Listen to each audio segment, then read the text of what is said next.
Praise Lord. കർത്താവിൻ്റെ നാമം വാഴ്ത്തപ്പെടുമാറാകട്ടെ.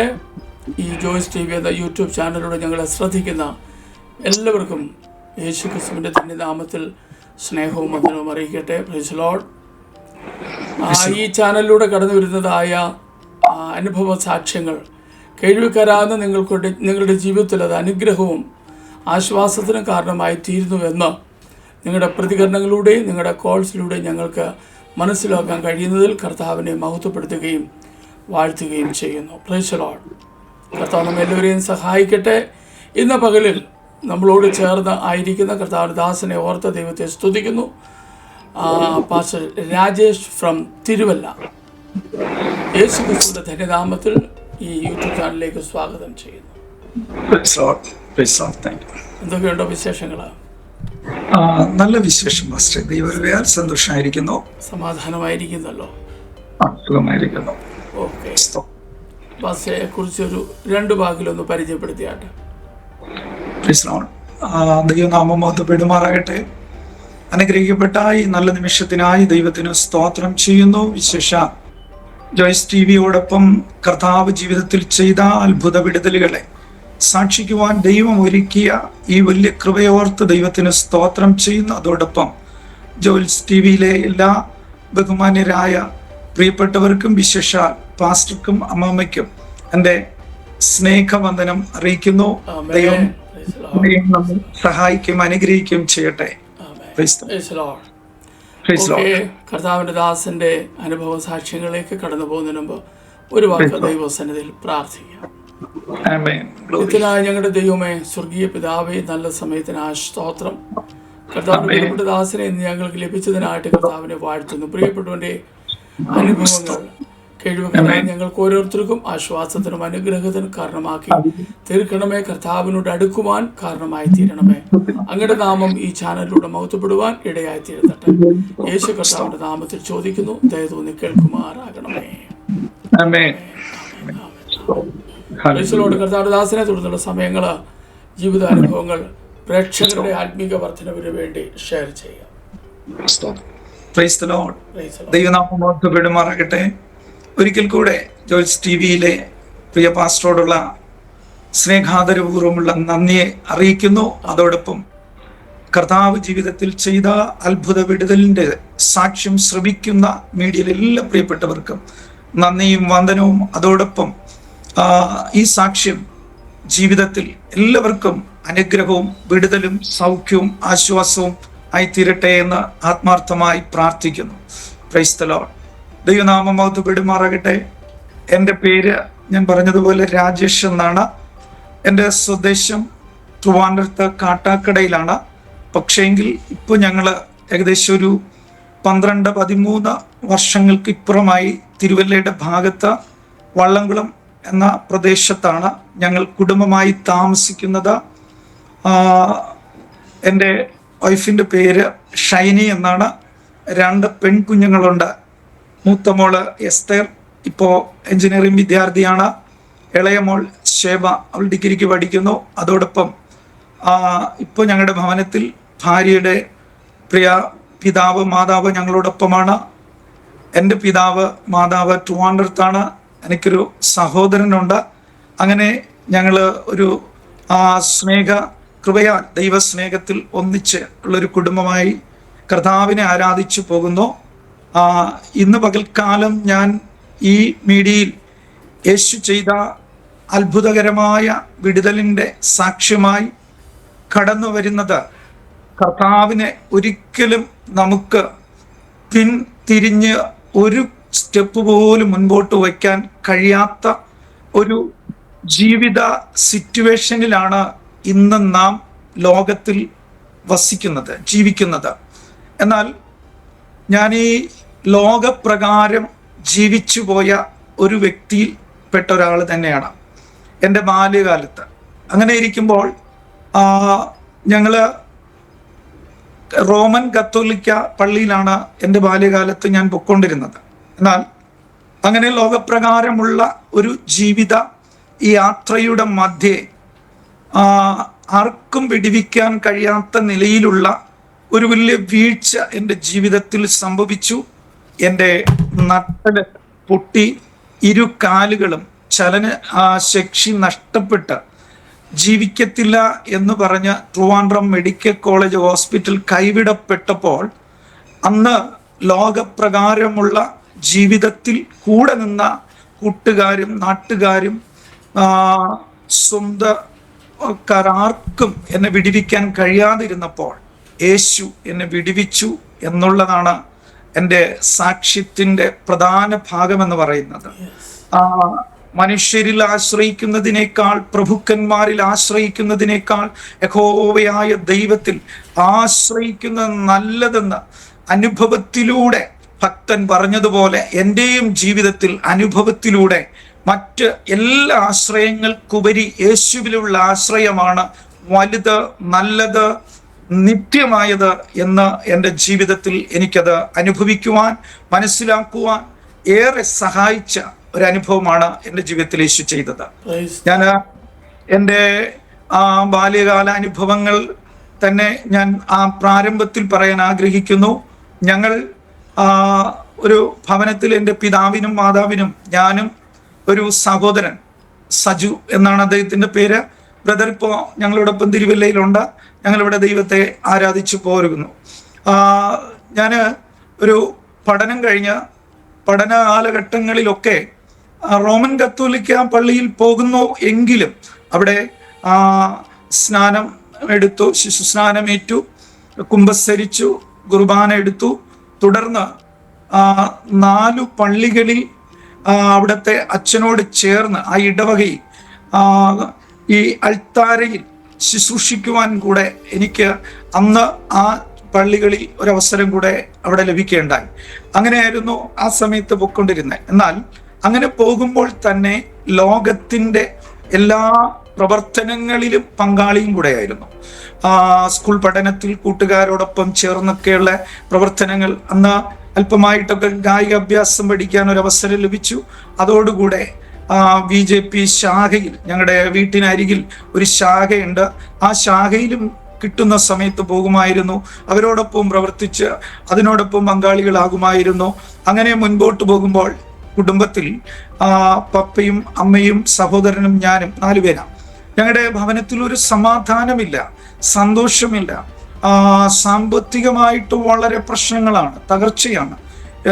ദുരിതങ്ങളും ദുരന്തങ്ങളും നേരിട്ട് മുൻപോട്ട് സ്വസ്ഥമായൊരു കുടുംബജീവിതം നയിക്കാൻ കഴിയാത്തൊരു പശ്ചാത്തലത്തിലൂടെ സഞ്ചരിച്ചു പോകുന്ന ഒരു സന്ദർഭമാണ് ബാല്യകാലത്തുണ്ടായിരുന്നത്. എന്നാൽ അങ്ങനെ മുൻപോട്ട് കടന്നു പോകുമ്പോൾ എൻ്റെ സ്കൂൾ പഠനം കഴിഞ്ഞു. അതിനുശേഷം ആ സമയത്ത് പപ്പ ഗൾഫിലേക്ക് കടന്നു പോകാൻ ഇടയായി തീർന്നു, സൗദിയിലേക്ക്. അങ്ങനെ കടന്നു പോകുമ്പോൾ വീട്ടിലുള്ള എല്ലാ കാര്യങ്ങളും, അതിൻ്റെ ചുമതലകൾ, പ്രാരാബ്ധം, സാമ്പത്തിക വിഷയങ്ങൾ, ബാധ്യതകളൊക്കെ ഉണ്ട്. അങ്ങനെ ഞാനാണ് അത് പപ്പയുടെ സ്ഥാനത്ത് നിന്ന് കാര്യങ്ങൾ ചെയ്തു പോകുന്നത്. അപ്പോൾ എൻ്റെ ബ്രദർ +2 പഠിക്കുന്നു. ബ്രദർ പഠിക്കുന്നത് കൊണ്ട് പുള്ളിക്ക് മറ്റു ചുമതലകളൊന്നും, അതിൻ്റെ ബുദ്ധിമുട്ടുകളൊന്നും ചുമതല ഏൽക്കാൻ കഴിയാത്തൊരു സാഹചര്യത്തിൽ ഞാൻ തന്നെയായിരുന്നു അക്കാര്യങ്ങൾ ചെയ്തു പോകുന്നത്. അങ്ങനെ മുൻപോട്ട് കടന്നു പോകുമ്പോൾ ഞങ്ങൾക്ക് കൃഷിയുണ്ട്, കൃഷി ചെയ്യുന്ന ഒരു രീതി ഉണ്ട്. ഞങ്ങളുടെ നാട്ടിൽ വയലുകൾ എടുത്ത് ഞങ്ങളങ്ങനെ കൃഷി ചെയ്തു പോകുമ്പോൾ ഒത്തിരി സ്കൂളിൽ പഠനം കഴിഞ്ഞ് വരുമ്പോഴും മറ്റു ജോലികളിലൊക്കെ കടന്നു പോകുന്ന ഒരു അനുഭവം തന്നെയായിരുന്നു. കാരണം പപ്പ നല്ല രീതിയിൽ സ്വന്തമായിട്ട് ഭവനത്തെ അധ്വാന ശീലത്തിലൂടെ നയിക്കുകയും നമ്മളെ എങ്ങനെ പഠിപ്പിക്കുകയും ഒക്കെ ചെയ്തു വന്നുകൊണ്ട് ഞങ്ങൾക്കും അതിൻ്റെ ഉത്തരവാദിത്വ ചുമതലയിലേക്ക് വരാൻ കഴിഞ്ഞു. എന്നാൽ പപ്പ സൗദിയിലേക്ക് പോയി. അങ്ങനെ വരുമ്പോൾ സാമ്പത്തികമായിട്ട് ഒത്തിരി പ്രതിസന്ധികളിലായി. അവിടെ പപ്പയ്ക്ക് നല്ലൊരു ജോലി കിട്ടാതെ വന്നു, സാലറി കിട്ടാതെ വന്നു. അപ്പോൾ ഇവിടെ നിന്ന് നല്ലൊരു എമൗണ്ട് അന്ന് അവിടെ ടിക്കറ്റിനും വിസയ്ക്കും ഒക്കെ കൊടുത്താണ് പോകേണ്ടി വന്നത്. അപ്പോൾ അതിൻ്റെ ബാധ്യതകളായി, ഇൻട്രസ്റ്റായി, ഒത്തിരി ബുദ്ധിമുട്ടായി. അപ്പോൾ പപ്പയും അന്ന് കൺസ്ട്രക്ഷൻ വർക്ക് എടുത്ത് ചെയ്യുന്ന ഒരു രീതിയായിരുന്നു, കോൺട്രാക്ടറായിരുന്നു. അപ്പോൾ പപ്പ സൗദിക്ക് പോകുമ്പോൾ ഞാനാണ് ആ വർക്കുകളൊക്കെ എടുത്ത് ചെയ്തു വന്നത്. അങ്ങനെ ഞങ്ങൾ ഈ കൃഷിയൊക്കെ ചെയ്തു വരുമ്പോൾ രാവിലെ 5 മണിക്ക് മുൻപാണ് ഞങ്ങളുടെ മാർക്കറ്റിൽ പോകേണ്ടത്. ഏത് സാധനം വിൽക്കാനും അന്ന് മാർക്കറ്റ് ഉണ്ടായിരുന്നുള്ളൂ, ചന്തയിൽ പോകണം. അങ്ങനെ ഈ കൃഷി ചെയ്തു വരുന്നിടത്തുനിന്ന് വാഴക്കുലകൾ എല്ലാ ആഴ്ചയിലും 2 ദിവസമാണ്, വെള്ളി, ചൊവ്വ എന്നീ ദിവസങ്ങളിൽ മാർക്കറ്റുള്ളത്. അങ്ങനെ ഞങ്ങൾ ഈ വാഴക്കുലയുമായിട്ട് ഞാനിങ്ങനെ കടന്നു പോകുന്നു. ഏകദേശം ഒരു 60-70 കിലോ ഭാരമുള്ള ഒരു ചുമടായിട്ടാണ് ഞാൻ ഇങ്ങനെ ചന്തയിലേക്ക് പോകുന്ന വഴിയിൽ ഒരു കനാലുണ്ട്. കനാലിൻ്റെ ഇരുവശങ്ങളിൽ കൈവരിയാണ്. 1 മീറ്റർ നടപാത മാത്രമേ ഉള്ളൂ. അത് അങ്ങോട്ടോ ഇങ്ങോട്ടോ തെറ്റിയാൽ അപകടമാണ്. എന്നാൽ ഞാനിതിങ്ങനെ സഞ്ചരിച്ചു പോകുമ്പോൾ പാലം അതിൻ്റെ ലാസ്റ്റ് പോയിട്ട് ക്രോസ് ചെയ്യാൻ എനിക്ക് പറ്റാതെ ഞാൻ മുൻപോട്ട് തന്നെ കാലെടുത്ത് വെച്ചു. അരണ്ട വെളിച്ചമാണ് അന്നുണ്ടായിരുന്നത്. പ്രഭാതത്തിൽ ഒരു 5 മണി സമയമേ ആയിട്ടുള്ളൂ. അപ്പോൾ കയ്യിൽ നന്നായിട്ടുള്ളൊരു വെളിച്ചോ ടോർച്ചോ ഒന്നുമില്ല. ഞങ്ങൾ സ്ഥിരം പോകുന്ന ഒരു ഒരു ദേശത്തിൽ നമ്മളങ്ങ് പോവുകയായിരുന്നു. എന്നാൽ ഞാൻ ഈ പാലത്തിൻ്റെ താഴേക്ക് കാലായി ചെന്ന് നിലത്ത് ഈ ചുമടോടുകൂടെ പോയി കനാലിനുള്ളിൽ പോയി വീണ് കഴിഞ്ഞപ്പോൾ എനിക്ക് പിന്നെ ഓർമ്മ നഷ്ടപ്പെട്ടു. ആരോ എന്നെ ഒന്ന് അടിച്ചിങ്ങനെ താഴേക്ക് ഇടുന്നത് പോലുള്ളൊരു അനുഭവം ഉണ്ടായി. ആ വീഴ്ചയിൽ കിടന്നുകൊണ്ട് ഒരൊറ്റ വിളിയെ ഞാൻ വിളിച്ചോളൂ. അന്നേരം അടുത്ത് താമസിക്കുന്ന ഞങ്ങളുടെ ഒരു ഉപ്പനായിരുന്നു. അദ്ദേഹം ഓടി വന്ന് എന്താ സംഭവിച്ചെന്ന് നോക്കി വാരി എടുക്കുമ്പോൾ എൻ്റെ കാല് നിലത്ത് നിൽക്കുന്നില്ല. കാല് രണ്ടും അപ്പം തന്നെ ചലനശേഷി നഷ്ടപ്പെട്ട ഒരു സ്ഥിതിയിൽ മാറി. ആ പിതാവ് അവിടെ നിന്ന് വാരിയെടുത്ത് മറ്റുള്ളവരെ കൂട്ടി എന്നെ എടുത്തു കൊണ്ടുവന്ന് ഞാൻ താമസിക്കുന്ന വീടിൻ്റെ തൊട്ടരികിൽ, അതായത് ഈ വീഴ്ച സംഭവിക്കുന്നത് ഏകദേശം ഒരു 10 മീറ്ററിന് അകലെയാണ്. ഞാൻ താമസിക്കുന്ന വീട്ടിൽ നിന്ന് 10 മീറ്റർ അകലെയാണ്. കൊണ്ടുവന്ന ഒരു ഡോക്ടർ ഭവനത്തിലേക്ക് മുറ്റത്ത് ഒരു ബെഞ്ചയിൽ എന്നെ അങ്ങ് കിടത്തിപ്പോൾ എൻ്റെ കാലുകൾ ഇങ്ങനെ പിടിച്ചു നോക്കുമ്പോൾ അതൊന്നും പിടിക്കുന്നതായിട്ട് എൻ്റെ കാല് ടച്ച് ചെയ്യുന്നത് മരവിച്ചു പോയി. ആ സ്പർശന ശക്തി നഷ്ടപ്പെട്ടു. കാലുകൾ ചലിക്കുന്നില്ല. ഡോക്ടർ വേഗത്തിൽ പറഞ്ഞു, എത്രയും പെട്ടെന്ന് മെഡിക്കൽ കോളേജ് ഹോസ്പിറ്റലിലേക്ക് അല്ലെങ്കിൽ ഏതെങ്കിലും ഒരു വലിയ നല്ല ചികിത്സ അറിയാവുന്നുള്ളൊരു വൈദ്യൻ്റെ അരികിലേക്ക് കൊണ്ടുപോകാൻ പറഞ്ഞു. അന്ന് ഞങ്ങളുടെ അരികിൽ ചെമ്പൂർ എന്ന് പറയുന്ന ഒരു സ്ഥലത്ത് ബാബു എന്ന പേരിൽ അറിയപ്പെടുന്ന നല്ലൊരു വൈദ്യനുണ്ടായിരുന്നു. അപ്പോൾ അദ്ദേഹത്തിൻ്റെ ഭവനത്തിൽ കൊണ്ടുപോയി. എനിക്ക് ഈ വീണ് കഴിഞ്ഞപ്പോൾ ശ്വാസം നിലച്ചു, ശ്വാസം പോകുന്നില്ല. എൻ്റെ വയറ് അങ്ങ് വീർത്തു, കാലുകൾ ചലിക്കുന്നില്ല, പിന്നെ ഓർമ്മയില്ല. എന്നാൽ രാവിലെ 5:30 വീണ എന്നെ എടുത്ത് ആ വൈദ്യൻ്റെ അവിടെ വീട്ടിലേക്ക് കൊണ്ടുപോയി. അദ്ദേഹം ചികിത്സിച്ചു. വൈകുന്നേരം 5 മണിയായിട്ടും എൻ്റെ ശരീരത്തിൽ ഈ അസ്വസ്ഥതകൾ വർദ്ധിക്കുന്നു. ഞാൻ മരണത്തോടടുത്തുകൊണ്ടിരിക്കുന്നു. ആ ഒരു സ്റ്റേജിലേക്ക് മാറുമ്പോൾ അവിടെ നിന്ന് എൻ്റെ അങ്കിളുമാർ, പപ്പയില്ല, അമ്മ കൂടെയുണ്ട്, അനുജൻ കൂടെയുണ്ട്. പിന്നെ ഞങ്ങളുടെ വീട്ടിൻ്റെ അരികിലുള്ള അങ്കിള്, മറ്റു ഞങ്ങളുടെ ബന്ധുമിത്രാദികളൊക്കെ വന്നിട്ട് വൈദ്യനോട് ചോദിച്ചു, വൈദ്യരെ ഇതിങ്ങനെ കിടന്നാൽ കുഞ്ഞ് വളരെ സ്തോത്രം സീരിയസിലേക്ക് പോകുകയാണ്, എന്തെങ്കിലും നിങ്ങൾക്ക് ചികിത്സിക്കാൻ പറ്റുമോ? അദ്ദേഹം പറഞ്ഞു, നോക്കിയിട്ടൊന്നും യാതൊരു രക്ഷയുമില്ല, ഇത് സൗഖ്യമാകാൻ കഴിയുന്നതല്ല. 16 ദിവസം അല്ലെങ്കിൽ 3 ദിവസം മാത്രമേ ഈ മകൻ ജീവിച്ചിരിക്കുള്ളൂ. അത്രമാത്രമുള്ളൊരു കേട് നട്ടലിൽ സംഭവിച്ചു. നട്ടലുകൾ പൊട്ടി ഇങ്ങനെ ഗ്യാപ്പിട്ട് നിൽക്കുകയാണ്. അതാണ് കാലുകൾ രണ്ടും ഉടനെ തന്നെ ചലനശക്തി നഷ്ടപ്പെട്ടത്, വയറ് വീർത്തത്, ശ്വാസം നിലച്ച് ശ്വാസം നന്നായിട്ട് പോകുന്നില്ല. അപ്പോൾ അങ്കിൾമാർ പറഞ്ഞു, എന്നാൽ ഒരു കാര്യം ചെയ്തേക്ക്, ഞങ്ങൾ മെഡിക്കൽ കോളേജിലേക്ക് കൊണ്ടുപോകാം. അങ്ങനെ അവർ എടുത്ത് പെട്ടെന്ന് വാഹനത്തിൽ കയറ്റി ട്രിവാൻഡ്രം മെഡിക്കൽ കോളേജിലേക്ക് കൊണ്ടുവന്നപ്പോൾ എനിക്ക് ശ്വാസം നിലച്ചു വരുന്ന ഒരു സ്റ്റേജ്, ഓർമ്മ നഷ്ടപ്പെട്ടുകൊണ്ടിരിക്കുക, മരണത്തോട് അടുത്തുകൊണ്ടിരിക്കുക. അന്നേരം തന്നെ അവർ മെഡിക്കൽ കോളേജിൽ കൊണ്ടുവന്ന ഡോക്ടർമാർ ചികിത്സിക്കുവാൻ തുടങ്ങി. വേഗത്തിൽ ട്യൂബിട്ട് എൻ്റെ യൂറിൻ എടുത്തു. എൻ്റെ ആ വയറിൻ്റെ വീർത്ത വയറ് ഒന്ന് മാറി, അതൊന്ന് തണുത്തു. അടുത്ത അവരെ ചികിത്സയ്ക്കായിട്ട് എന്നെ മോർച്ചറിയുടെ അരികിൽ, ഏറ്റവും ക്രിട്ടിക്കൽ സ്റ്റേജിൽ വരുന്ന ഇത്തരത്തിലുള്ളവരെ മോർച്ചറിയുടെ അരികിലെ വാർഡിലേക്ക്, 16ാമത്തെ വാർഡിലേക്ക് എന്നെ അവിടെ അഡ്മിറ്റ് ചെയ്തു. ഡോക്ടർ നോക്കിയിട്ട് പറഞ്ഞു, പ്രതീക്ഷയ്ക്ക് വകയില്ല, ഞങ്ങളെങ്കിലും നോക്കാം. അവിടെയും പോയപ്പോൾ ഡോക്ടർ വ്യക്തമായിട്ട് പറഞ്ഞൊരു കാര്യമായിരുന്നു, 16 ദിവസം അല്ലെങ്കിൽ 90, 3 മാസം മാത്രമേ ജീവിച്ചിരിക്കാൻ ഈ ശരീരത്തിൽ ജീവൻ നിലനിൽക്കത്തുള്ളൂ. അത്രയും പ്രതിസന്ധിയിലാണ് സംഭവിച്ചിരിക്കുന്നത്. വീഴ്ച വളരെ കഠിനമായിരിക്കുന്നു. അവർ നോക്കി എൻ്റെ കാലുകൾ ഇങ്ങനെ നഖം കൊണ്ട് നുള്ളി നോക്കുമ്പോൾ എന്നോട് ചോദിക്കും. അപ്പോൾ എനിക്ക് അല്പം ഓർമ്മ വന്നു. ആ യൂറിൻ മാറി കഴിഞ്ഞപ്പോൾ ശ്വാസം അല്പം ആശ്വാസമായി. ചോദിച്ചു, ഇപ്പോൾ അവർ കൈവച്ച് ഇങ്ങനെ നുള്ളുമ്പോൾ, പിടിക്കുമ്പോൾ, അതിങ്ങനെ സ്പർശിക്കുമ്പോഴൊക്കെ മനസ്സിലാവുന്നുണ്ടോ? ഞാൻ പറഞ്ഞില്ല, എനിക്ക് മനസ്സിലാക്കാൻ അങ്ങനെ ആരും എൻ്റെ കാലെ സ്പർശിക്കുന്നതായിട്ട് തോന്നുന്നില്ല. കാലുകൾ രണ്ടും ശരിക്കും ഈ പറഞ്ഞതുപോലെ മരവിച്ചു കഴിഞ്ഞു. അവര് വാർഡിലേക്ക് എടുത്തു. പറഞ്ഞു, അപ്പോൾ പപ്പയില്ല, പപ്പ വിദേശത്താണ്, പപ്പ ഇത് അറിയുന്നില്ല, പപ്പ അറിഞ്ഞാൽ പപ്പ അന്നേരം കയറി വരും, വളരെ വിഷമത്തിലാണ്. അങ്ങനെ ഇരിക്കുമ്പോൾ ഡോക്ടർ അവർ പറഞ്ഞു, നോക്കാം, 16 ദിവസമായിട്ടും ഞാൻ മരണം എന്ന് അവർ വിധിച്ചെങ്കിലും എന്തോ മരണമില്ല. പക്ഷേ എന്നാൽ എൻ്റെ അരയ്ക്ക് മുകൾ ഭാഗം നല്ല കുഴപ്പമില്ല, നല്ല ഓർമ്മയുണ്ട്. അവരെ ചികിത്സ അങ്ങനെ തുടർന്നുകൊണ്ടിരുന്നപ്പോൾ എന്നാൽ കാല് നിലത്തൂന്നാൻ പറ്റത്തില്ല, നിവർന്നിരിക്കാൻ പറ്റത്തില്ല. തല അല്പം തലയണ വെച്ച് സൈഡിലേക്ക് ചരിച്ചിട്ട് സ്പൂണിലൂടെ അമ്മ വെള്ളവും മറ്റെന്തെങ്കിലും അങ്ങനെ ലഘു ഭക്ഷണങ്ങൾ മാത്രമാണ് തന്നുകൊണ്ടിരുന്നത്. 16 ദിവസമായപ്പോൾ ഡോക്ടറോട് ചോദിച്ചു, ഡോക്ടറെ, കുഞ്ഞിനൊരു മാറ്റവുമില്ല, എന്താ ചെയ്യേണ്ടത്? അവർ പറഞ്ഞു, ഞങ്ങൾ ചികിത്സിക്കാവുന്നതിലപ്പുറം ഞങ്ങൾ ചികിത്സിക്കുന്നുണ്ട്.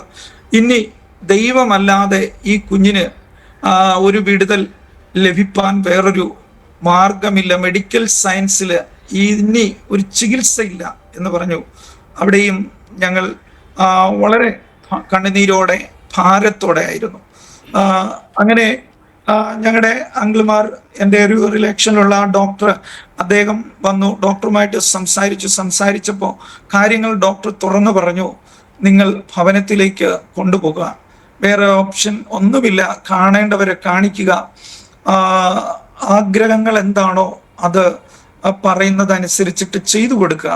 ഞങ്ങളുടെ മെഡിക്കൽ സയൻസിൽ ഇത്തരത്തിലുള്ള ഇത്രയും വലിയ ഒരു ക്രിട്ടിക്കൽ സ്റ്റേജ് ആയി നിൽക്കുന്ന ഒരാളിനെ ഉള്ളൊരു ചികിത്സയില്ല. അങ്ങനെ വളരെ നിരാശയോടെ, ഭാരത്തോടെ, കണ്ണുനീരോടെ നിലവിളിക്കുവാൻ തുടങ്ങി. അപ്പോൾ ഞങ്ങളുടെ ഭവനത്തിൻ്റെ അരികിൽ ഒരു പെന്തക്കോസ് ചർച്ച് കൂട്ടായ്മ അവിടെ കടന്നു വന്നു.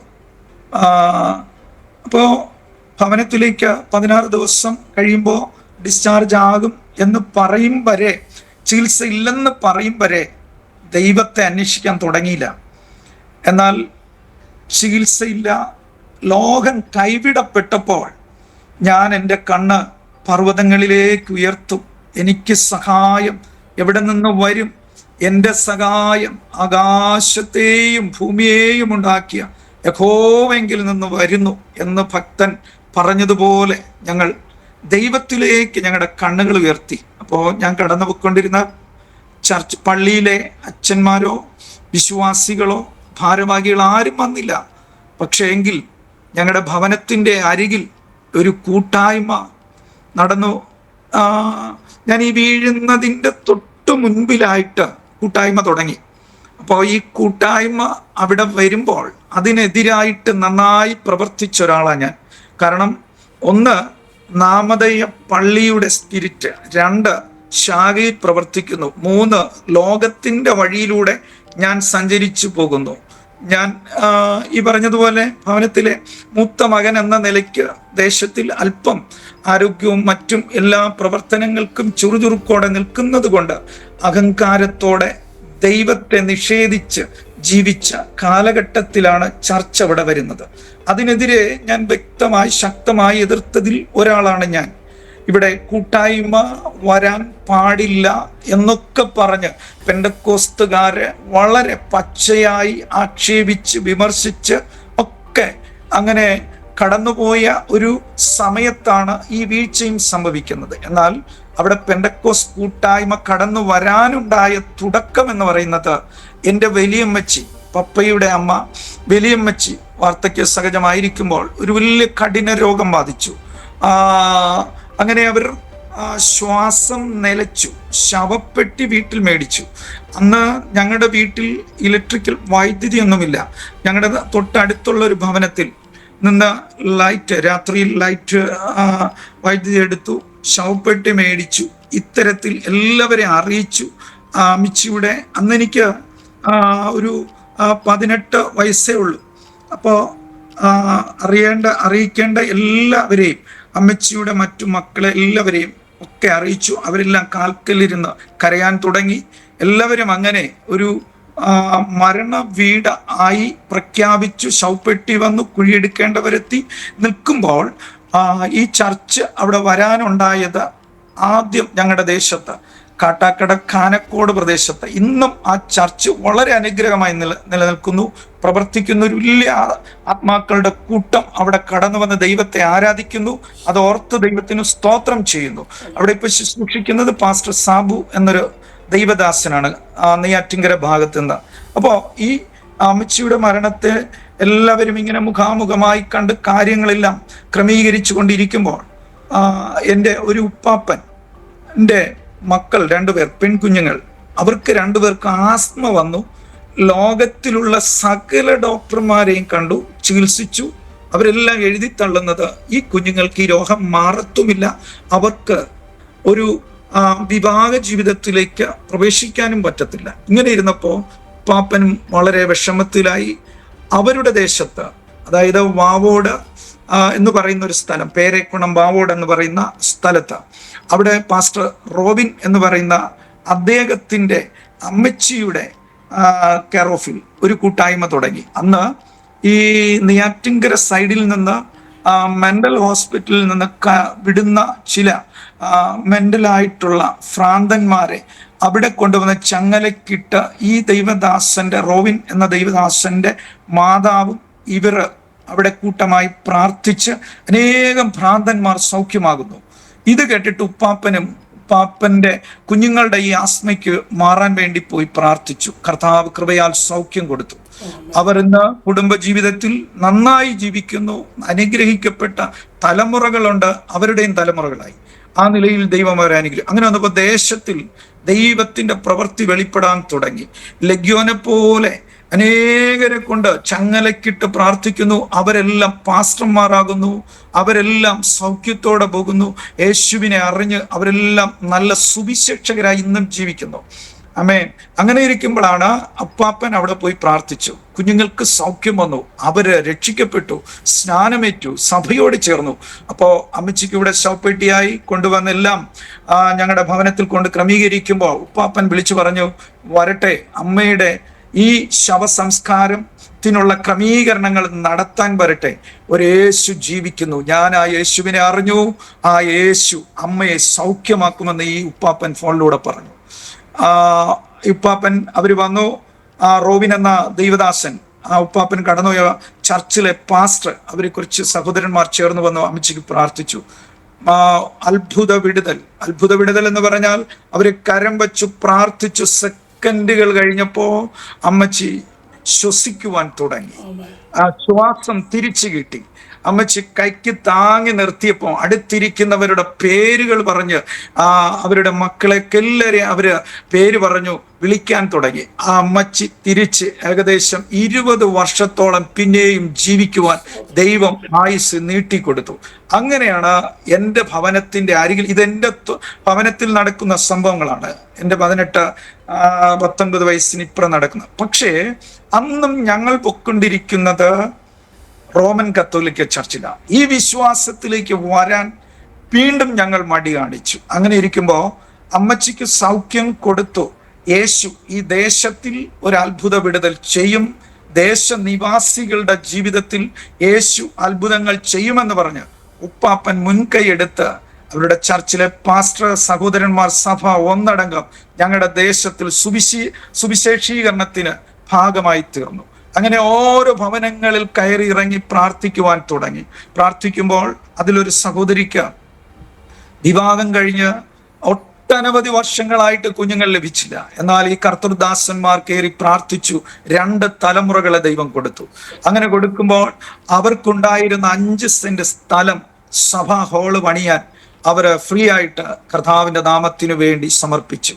ആ സമർപ്പിക്കപ്പെട്ട ആ സ്ഥലത്താണ് അവര് ഹാള് പണിയുവാൻ വേണ്ടി എല്ലാ ശ്രമങ്ങളും പ്രാർത്ഥനയോടുകൂടെ ഇങ്ങനെ ക്രമീകരിച്ചു വരുന്നത്. ആത്മാക്കൾ കൂടാൻ തുടങ്ങി. ദൈവകൃപയാൽ അനുഗ്രഹിക്കപ്പെട്ട ഒരാലയം ദൈവം അവിടെ സ്ഥാപിച്ചു. അപ്പോഴും ഞങ്ങളുടെ വീട്ടിൽ നടന്ന, അമ്മച്ചിക്ക് നടന്ന ഈ അത്ഭുത വിടുതൽ കണ്ടിട്ട് ഞങ്ങൾ യേശുവിൽ വിശ്വസിക്കുകയോ യേശുവിനെ രക്ഷകനായി സ്വീകരിക്കുകയോ ചെയ്യാതെ പഴയകാല ജീവിതത്തിലേക്ക് ഞാനും അനുജൻ, പപ്പ, അമ്മ, ഞങ്ങൾ എല്ലാവരും അങ്ങനെ പോകുമായിരുന്നു. പാപ്പൻ കയറി ഇറങ്ങി പറയും, യേശുവിൽ വിശ്വസിക്ക്, നിങ്ങളുടെ ജീവിതത്തിൽ യേശു അത്ഭുതം ചെയ്യും, വിടുവിക്കും. ആപത്തുകൾ, അനർത്ഥങ്ങൾ, അപകടങ്ങൾ, കടഭാരങ്ങൾ, വേദനകൾ, തകർച്ചകൾ, വ്യാധികളിൽ നിന്ന് വിടിവിപ്പാ ഉലകത്തിൽ ഒരേ ഒരാളിനെ കഴിയത്തുള്ളൂ, അത് യേശു മാത്രമാണെന്ന് ഉപ്പാപ്പൻ ഹൃദയപൂർവം ഞങ്ങളോട് ഉപദേശിക്കുമായിരുന്നു. ഞങ്ങൾ പറഞ്ഞത്, നിങ്ങളുടെ യേശുവിനെ ഞങ്ങൾക്ക് വേണ്ട. ഓ ഹല്ലേലൂയ! കർത്താവ് അറിയായ്മയുടെ കാലങ്ങളെ ക്ഷമിച്ചതുകൊണ്ട്, പൊറുത്തതുകൊണ്ട് പാസ്റ്ററെ ഈ മീഡിയയിൽ ഇന്ന് പകൽ ഇങ്ങനെ ഇരിക്കുവാൻ കരുണയുള്ള കർത്താവ് ഭാഗ്യം തന്നു. ആ കർത്താവിന് ഞാൻ സ്തോത്രം ചെയ്യുന്നു. ഹല്ലേലൂയ! പാപ്പൻ ഇങ്ങനെ പലവട്ടം കയറി പ്രാർത്ഥിക്കും. എന്നാൽ ഈ അമ്മച്ചിയിൽ നടന്ന വിടുതൽ കണ്ടിട്ട് അമ്മച്ചി സഭയോട് പിറ്റേ ആഴ്ച മുതൽ ഉപ്പാപ്പനോട് ഇറങ്ങി സഭയിൽ പോകുക. അമ്മച്ചി വന്ന് പറയും, മോനെ നിങ്ങൾ ഇങ്ങനെ ഇരുന്നാൽ പറ്റത്തില്ല, നിങ്ങൾ ആ കൂട്ടായ്മയ്ക്ക് വരണം. എന്തോ വലിയൊരു ആഗ്രഹത്തോടെ അമ്മച്ചിയൊക്കെ പറഞ്ഞിട്ടും ഞങ്ങൾ ശ്രദ്ധിക്കാതെ പോയി. പോകുന്ന കാലഘട്ടത്തിൽ അവിടെ ആലയം പണിയുമ്പോൾ ആലയം പണിയരുതെന്ന് പറഞ്ഞ് മുൻപിൽ നിന്ന വ്യക്തികളിൽ ഒന്നാണ് ഞാൻ നേരത്തെ ആവർത്തിച്ചതുപോലെ ഞാൻ. പക്ഷെ ഇത്രയേ അത്ഭുതം കുടുംബത്തിൽ, ദേശത്തിൽ, സഭയിൽ വെളിപ്പെട്ടിട്ടും യേശുവിനെ അറിയേണ്ടതുപോലെ അറിയേണ്ട സമയത്ത് അറിയാതെ പോയതിന് കർത്താവ് എനിക്ക് തന്ന ഒരു പരീക്ഷണമായിരുന്നു എൻ്റെ വീഴ്ച. അപ്പോ ഞാൻ കരം നീട്ടി പറഞ്ഞു, പാസ്റ്ററെ ഇവിടെ പെന്തക്കോസ്തുകാര് ഇവിടെ ഈ ദേശത്തിൽ കാല് ഉറച്ചു നിൽക്കുകയില്ല, അതിനെതിരെ ഞങ്ങൾ പ്രവർത്തിക്കുമെന്ന് പറഞ്ഞ് മുൻപിൽ നിന്ന് സഹോദരന്മാരെ കൂട്ടി ഇതിനെതിരെ പ്രവർത്തിച്ചു. പക്ഷെ അവിടെ നാട്ടിയ, ആലയത്തിൽ നാട്ടിയ, ആലയ പണിക്ക് വേണ്ടി നാട്ടിയ ഇന്നത്തെ പോലുള്ള സംവിധാനങ്ങൾ അന്നില്ല. പെന്തക്കോസ്തുകാർ വളരെ സാമ്പത്തികമായിട്ട് പിന്നോക്കത്തിലും ദാരിദ്ര്യത്തിലൊക്കെ ആയിരുന്നു ഞങ്ങളുടെ ട്രിവാൻഡ്രം സൈഡില്. ഇന്നത്തതിൽ വളരെ ചുരുക്കം ആൾക്കാർ മാത്രമേ ഉള്ളൂ നല്ല ഒരു സൗകര്യത്തിൽ വന്നിട്ടുള്ളത്. പക്ഷെ ആ കമുക, മുള ഇതെല്ലാം കൊണ്ടുവന്ന് തൂണ് നാട്ടി അവരെ അന്ന് ഓലയ മേയുന്നേ, ഓല ഷെട്ടിടാനുള്ള സംവിധാനങ്ങൾ ചെയ്യുമ്പോൾ ഞങ്ങൾ പോയി ആ തൂണിനെല്ലാം പിഴുതെറിഞ്ഞു. ഞങ്ങൾ പോയി അപ്പൊ അവര് പറഞ്ഞത് ഒരൊറ്റ കാര്യമാ, സ്തോത്രം, ദൈവം നിങ്ങളെ അനുഗ്രഹിക്കട്ടെ. ഒരു വാക്കുപോലും ആ കർത്തൃദാസന്മാർ ഞങ്ങൾക്ക് നേരെ ഒന്നും പറഞ്ഞില്ല, ശപിച്ചില്ല, ശകാരിച്ചില്ല. അവര് പറഞ്ഞത്, ദൈവം നിങ്ങളെ അനുഗ്രഹിക്കട്ടെ, praise the Lord, praise the Lord എന്ന് പറഞ്ഞു. ഞങ്ങൾ പറഞ്ഞു, നിങ്ങളുടെ പ്രൈസ് ദി ലോർഡ് എല്ലാം അവിടെ നിൽക്കട്ടെ, ഇവിടെ പണിയാൻ പറ്റത്തില്ല. പക്ഷെ ഇങ്ങനെ ഇരിക്കുമ്പോഴാണ് ഞാൻ ഈ നടന്നു പോയി വാഴക്കുലയുമായിട്ട് പോകുമ്പോ ജീവിതത്തിൽ ഈ വീഴ്ച സംഭവിച്ചത്. അന്നേരം ദേശത്തിൽ ഒരു ദൈവ ഭയവും ദൈവ ഭീതിയും ദേശത്തിൽ നിഴലിട്ടു. കാരണം പെന്തക്കോസ്തുകാർക്ക് നേരെ വിരൽ ചൂണ്ടിയാൽ ദൈവം അടങ്ങിയിരിക്കുന്ന ദൈവമല്ല. അനീതിക്കും അന്യായത്തിനും കൂട്ടുനിൽക്കുന്ന ദൈവമല്ല. ദൈവം നീതിമാനാണ്. ദൈവത്തിന്റെ നാമം മഹത്വമേറിയതാണെന്ന് ദേശത്തിൽ എൻ്റെ സമപ്രായക്കാരായ ചെറുപ്പക്കാർക്കും ദേശനിവാസികൾക്കും ഒരു വലിയ ദൈവഭയത്തിന്റെ ഭീതി നിഴലിട്ടു. അത് കഴിഞ്ഞ് ഞാൻ ഈ 16 ദിവസം മെഡിക്കൽ കോളേജിൽ കിടക്കുമ്പോൾ ഈ ചർച്ചിലെ പാസ്റ്റർമാർ, പാസ്റ്റർ ആൻഡി, ഇന്നും അദ്ദേഹം ജീവിച്ചിരിപ്പുണ്ട്, പേരേക്കുണം ക്രിസ്തുദാസ് എന്ന് പറയുന്ന ഒരു പാസ്റ്റർ കുടുംബമായി ആ ചർച്ചിൽ സഭാ ചാർച്ച് എടുക്കാൻ അതിന്റെ സീനിയർ പാസ്റ്റർ നിയോഗിച്ചിട്ടുള്ള അദ്ദേഹം വന്നു, പ്രാർത്ഥിച്ചിട്ട് പറഞ്ഞു, ബ്രദർ, യേശു നിങ്ങളെ സ്നേഹിക്കുന്നു, യേശു നിങ്ങളെ വിടുവിക്കും എന്ന് പറഞ്ഞവർ പ്രാർത്ഥിച്ചു. അപ്പോ ഡോക്ടർ കൈവിട്ടപ്പോൾ, എല്ലാവരും കൈവിടപ്പെട്ടപ്പോൾ ആശ്വാസത്തിന്റെ വാക്ക് കിട്ടിയത് ദൈവദാസന്മാരിലൂടെ മാത്രം. ഇവിടെ കിടന്ന് നിറ കണ്ണുകളോടെ നിലവിളിച്ചു. അങ്ങനെ വിടിവിക്കുന്ന ഒരു യേശു ഉണ്ടെങ്കിൽ, യേശുപ്പച്ച എന്നെ നീ സൗഖ്യമാക്കണമേ, ഞാൻ നിനക്ക് വേണ്ടി ജീവിക്കും. ഹൃദയം കൂട്ടഞ്ഞ് ഹൃദയമോടഞ്ഞ് ആ കിടക്കയിൽ കിടന്നുകൊണ്ട് വാവിട്ട് നിലവിളിച്ചു, പ്രാർത്ഥിച്ചു. അടുത്തും തലയോടിക്കൊണ്ട കർത്തൃദാസൻ നിറകണ്ണുകളോടെ പറഞ്ഞു, ബ്രദറിന് യേശുവിന് ആവശ്യമുണ്ട്, നിങ്ങൾ യേശു സൗഖ്യമാക്കും. പിന്നെ ആ വാക്ക് ആവർത്തിച്ചു. ഇത് കേട്ടപ്പോ ഹൃദയത്തിനൊരു ധൈര്യം കിട്ടി. ഞാൻ ഓടുന്നത് പോലെ എനിക്ക് തോന്നി, ആ കിടക്കയിൽ കിടന്നുകൊണ്ട് ഞാൻ നടക്കുന്നത് പോലെ എനിക്ക് തോന്നി, എൻ്റെ കാലുകൾ നിലത്തൂന്നുന്നത് പോലെ എനിക്കിത് അനുഭവപ്പെട്ടു, ഫീൽ ചെയ്തു. എൻ്റെ ശരീരത്തിൽ യേശുവിൻ്റെ കരം വച്ചു. അത് കഴിഞ്ഞ് അവരൊരു പുതിയ നിയമം എൻ്റെ കയ്യിലെടുത്ത് തന്നു. ഞാൻ റോമൻ കത്തോലിക്ക പള്ളിയിൽ നിന്ന് ആണെങ്കിൽ പോലും ഞങ്ങൾ വേദപുസ്തകം തുറക്കുകയോ വായിക്കുകയോ എടുക്കുകയോ ഒന്നും ചെയ്യുന്നില്ല. എന്നാൽ അവിടെ കിടന്നൊരു പുതിയ നിയമം അവർ എൻ്റെ കയ്യിലെടുത്ത് തന്നു. ഞാനത് തുറന്നു. തലയണയിൽ തല ഉയർത്തി വെച്ച കിടക്കയിൽ കിടന്നുകൊണ്ട് ഒരു സൈഡ് ചരിഞ്ഞ് വേദപുസ്തകം തുറന്ന് വായിക്കുവാൻ തുടങ്ങുമ്പോൾ ആമേൻ, യോഹന്നാന്റെ സുവിശേഷം 11-ാം അധ്യായം, ആമേൻ, 40-ാമത്തെ വാക്യം, യേശു ലാസറിനെ നോക്കി പറയുന്നു, ഹല്ലേലൂയ, മറിയോട്, വിശ്വസിച്ചാൽ നീ ദൈവത്തിന്റെ മഹത്വം കാണും. ഹല്ലേലൂയ. ആരോ എൻ്റെ ഉള്ളിൽ വന്ന് പറയുന്നത് പോലെ ഈ വാക്യങ്ങൾ വായിച്ചപ്പോ, മോനെ, നീ എഴുന്നേൽക്കും, നിന്നെ എനിക്ക് ആവശ്യമുണ്ട്. യേശുവിന്റെ ശബ്ദം കാതുകളിൽ മുഴങ്ങി ധൈര്യവും സൗഖ്യവും ശരീരത്തിൽ വെളിപ്പെടാൻ തുടങ്ങി. ഈ 16 ദിവസം കഴിഞ്ഞപ്പോ ഡോക്ടർ പറഞ്ഞു, ഞങ്ങൾക്ക് ചികിത്സിക്കേണ്ടതെല്ലാം കഴിഞ്ഞു, ഭവനത്തിലേക്ക് കൊണ്ടുപോയിക്കൊള്ളാൻ പറഞ്ഞു. ഞാൻ അപ്പോ അവരെ ഇങ്ങനെ പ്ലാസ്റ്റർ ഇട്ട് ശരീരത്ത് ബോഡി അനങ്ങാൻ പറ്റത്തില്ല. ഞാൻ കിടക്കയിൽ കിടന്നുകൊണ്ടാ. എൻ്റെ 1, 2 എല്ലാം എടുക്കുന്ന എൻ്റെ അമ്മയും അനുജനുമാണ്. അമ്മേ, എന്നെ സഹായിപ്പാൻ അനുജനില്ലെങ്കിൽ അടുത്തുള്ള സഹോദരങ്ങളെ വിളിക്കും. അമ്മയ്ക്ക് ഒറ്റയ്ക്ക് കൈ കൊണ്ട് വാരിയെടുക്കാൻ അമ്മയുടെ കൈ നിൽക്കത്തില്ല. അടുത്തുള്ള സഹോദരന്മാരെ വിളിക്കും, അവര് വരും, വന്ന് എന്നെ സഹായിക്കും. അങ്ങനെ എൻ്റെ ചുറ്റുവട്ടത്തുള്ള എല്ലാവരും എന്നെ സഹായിക്കുമായിരുന്നു. ഇങ്ങനെ ഇരിക്കും. 16-ാമത്തെ ദിവസം ഭവനത്തിലേക്ക് വരുമ്പോ അവിടെ 16 ദിവസങ്ങൾക്ക് മുൻപിൽ ഒരു വാഹനത്തിന്റെ ശബ്ദം കേട്ടാൽ നാട് നടുങ്ങി ശ്രദ്ധിക്കുന്ന ഒരൊറ്റ കാര്യമായിരുന്നു, എൻ്റെ പേര് പറഞ്ഞിട്ട് അവന്റെ ബോഡിയുടെ വാഹനമായിരിക്കും ആ വരുന്നത്. അങ്ങനെ ദേശത്തിൽ വലിയതായി. പക്ഷേ എന്നെ വന്ന് കണ്ട് പ്രാർത്ഥിച്ച ദൈവദാസൻ സഭയിൽ വന്ന് ഇക്കാര്യം പറയുകയും അവർ എൻ്റെ പേരെഴുതി വെച്ച് ഒരു ആമേൻ പ്രാർത്ഥന റിക്വസ്റ്റ് ഉണ്ടാക്കി എല്ലാവരും എഴുന്നേറ്റ് കരം നീട്ടി പ്രാർത്ഥിക്കുമായിരുന്നു അനുദിനം. ഇങ്ങനെയാ പ്രാർത്ഥിച്ചത്. ആ സഹോദരനെ കർത്താവെ തിരിച്ചു തരണമേ എന്ന് പറഞ്ഞ് അവർ പ്രാർത്ഥിപ്പാനിടയായി. ഞാൻ ഇന്ന് ഈ പകൽ ഈ സാക്ഷ്യം പറയുമ്പോൾ, ആമേൻ, ഡോക്ടർ കൈവിട്ടത് ഇനി എഴുന്നേൽക്കില്ല എന്ന് പറയുന്നവർ, മരണം മാത്രം മുൻപിലുണ്ടെന്ന് വിധി എഴുതിയവർ, ഇന്ന് പകലിൽ യേശു അവരെ സൗഖ്യമാക്കും. അവർക്ക് വേണ്ടി പ്രാർത്ഥിക്കുന്ന സഭയുണ്ടോ, ദൈവദാസന്മാരുണ്ടോ, കുടുംബങ്ങളുണ്ടോ? ഇന്ന് പകൽ വിശ്വസിക്ക്, എന്നെ വിടിവിച്ച യേശു, എനിക്ക് വേണ്ടി പ്രാർത്ഥിച്ച സഭയുടെ പ്രാർത്ഥന കേട്ട അതേ കർത്താവ് ഇന്ന് പകലിലും എൻ്റെ ശബ്ദം ശ്രവിക്കുന്നവരുടെ മേൽ കർത്താവിന്റെ കരമിറങ്ങുകയാ. സ്തോത്രം. കർത്താവ് വിടിവിക്കട്ടെ. ഒരു അത്ഭുതം ഇന്ന് പകൽ യേശു ചെയ്യുന്നൊരു പകലാ. ആമേൻ. തുടർന്ന് എല്ലാവരും ഈ പ്രാർത്ഥന റിക്വസ്റ്റ് ഏറ്റെടുത്തു, പ്രാർത്ഥിക്കുവാൻ തുടങ്ങി. 16 ദിവസമായി ഭവനത്തിൽ വന്നു. എൻ്റെ വീട്ടിൽ എല്ലാവരും വരാൻ തുടങ്ങി. നാട്ടിലുള്ളവർ, സഭയിലുള്ളവർ, ചുറ്റുപാടുള്ളവർ, ബന്ധുമിത്രാദികൾ. കാരണം മരിച്ചു എന്ന് പറയുന്നയാൾ അല്ലെങ്കിൽ ഇനി ചില നാളുകൾ, 3 മാസം മാത്രമല്ലേ ഉള്ളൂ, ജീവനോടെ ആയിരിക്കുമ്പോൾ ഒന്ന് കാണാമെന്ന് പറഞ്ഞുകൊണ്ട് ദേശത്തിലുള്ള എല്ലാവരും വന്ന് കാണുമ്പോൾ ഞാൻ തിരിഞ്ഞു കിടന്ന് മുഖം മറച്ചു വെച്ച് കരയും. എൻ്റെ അമ്മ എൻ്റെ അരികിലിരുന്ന് എൻ്റെ 2 കാലുകളെയും ഇങ്ങനെ തിരുമി, ആമേൻ, ഹല്ലേലൂയ. ഡോക്ടർ പറഞ്ഞു, കാലിങ്ങനെ സ്വയം അനക്കാൻ കഴിയാത്ത അടുത്ത് ഒരാൾ ഇരുന്ന് കാലിനെ തിരുമി ചൂട് കൊടുക്കണം എന്ന് പറയും. അമ്മ ഇങ്ങനെ ഇരുന്ന് കരയും.